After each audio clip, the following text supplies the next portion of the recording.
My brother texted me at 2 a.m., emergency. Need $9,000 for rent or we're homeless. Without thinking twice, I sent it. 3 days later, I saw his Instagram story from Vegas. The caption read, "High roller weekend." I screenshot everything and sent it to his landlord with a note. Thought you should know where your rent money went. By Friday, he was evicted. I'm 31M, and I thought I knew my brother. Growing up, we were inseparable. He was the charming one, always talking his way out of trouble, while I was the responsible older sibling cleaning up his messes. But what happened 3 weeks ago changed everything between us forever. The text came at 2:17 a.m. on a Tuesday. My phone buzzed on the nightstand, jolting me awake. Messages at that hour never bring good news.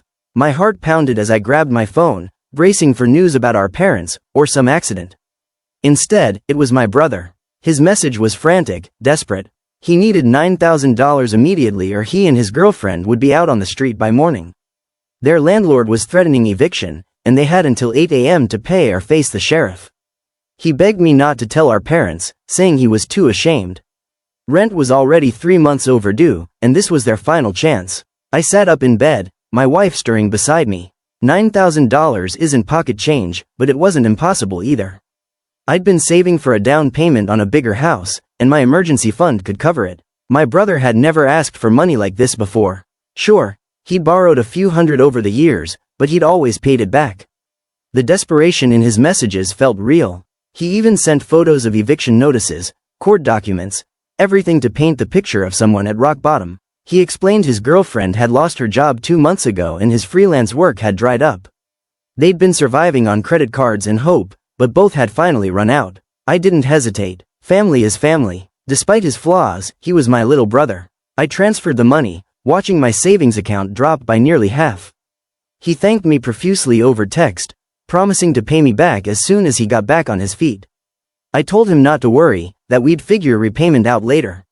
His relief seemed palpable. "You saved our lives. I'll never forget this," he wrote. I went back to sleep feeling proud for helping family, even if the sting of the financial hit lingered. For 3 days, things seemed normal.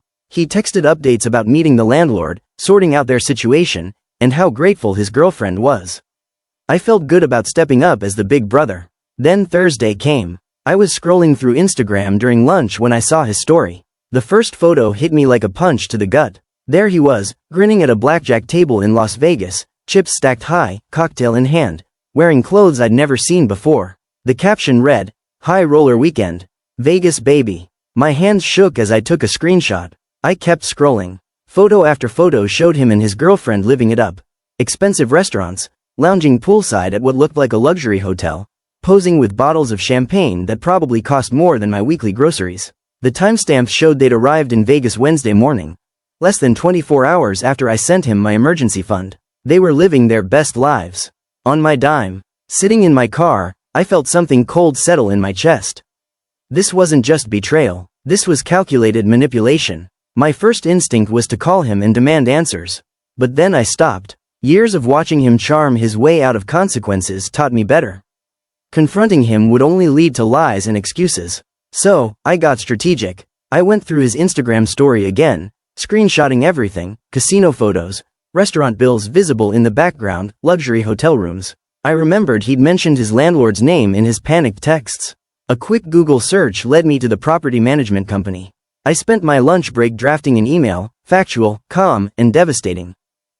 I explained I was the brother who sent him emergency rent money, attached screenshots from Vegas, and suggested they verify whether any rent had actually been paid.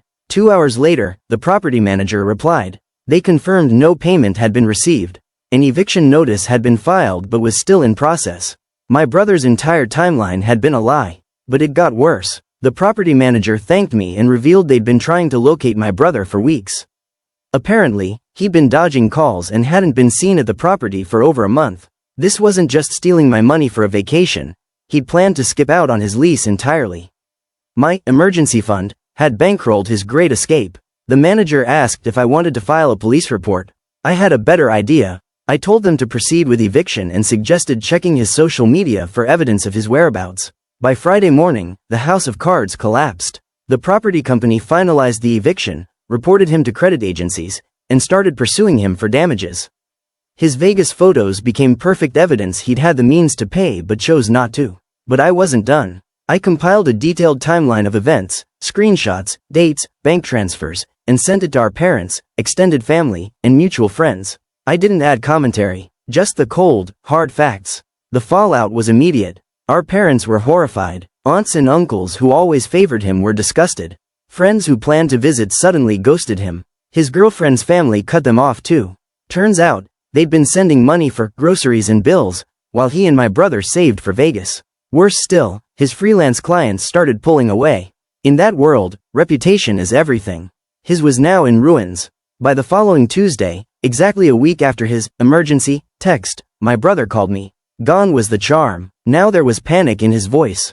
He begged me to help fix things, to call the landlord and family, to undo the consequences of his choices. I listened calmly, then told him exactly what I thought of his lies. I reminded him I'd believed I was helping family in crisis, but he'd used my trust to fund a luxury vacation. He tried to justify it. I was stressed, I needed a break, I was going to pay rent when I got back. But the evidence told a different story. I told him I never wanted to see him again. The fallout continued. His girlfriend left when she discovered he'd lied to her too. He told her I'd gifted him the money as a relationship blessing. She even reached out to me, apologizing and offering to pay back her share. I declined but appreciated the gesture. My brother tried contacting me through mutual friends and our parents. But I'd made my position clear. This wasn't about the money anymore. It was about his betrayal and manipulation. 6 months later, I heard he'd moved back in with our parents. He couldn't rent anywhere because of his destroyed credit and eviction record. His freelance work collapsed as clients distanced themselves. He was working retail, trying to rebuild his life from scratch. Part of me felt sorry for him.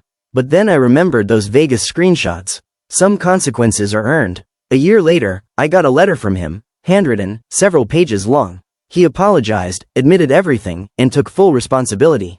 No excuses, no asking for forgiveness, just accountability. He enclosed a money order for $500, promising to repay me fully, even if it took years. I sent the money order back, not out of spite, but because I realized my healing didn't depend on his repayment. My wife and I eventually bought our dream home. Sometimes the most expensive lessons are the most valuable. Those Vegas screenshots are still saved on my phone, not out of anger, but as a reminder. People show you who they really are. Believe them. Some bridges are meant to burn.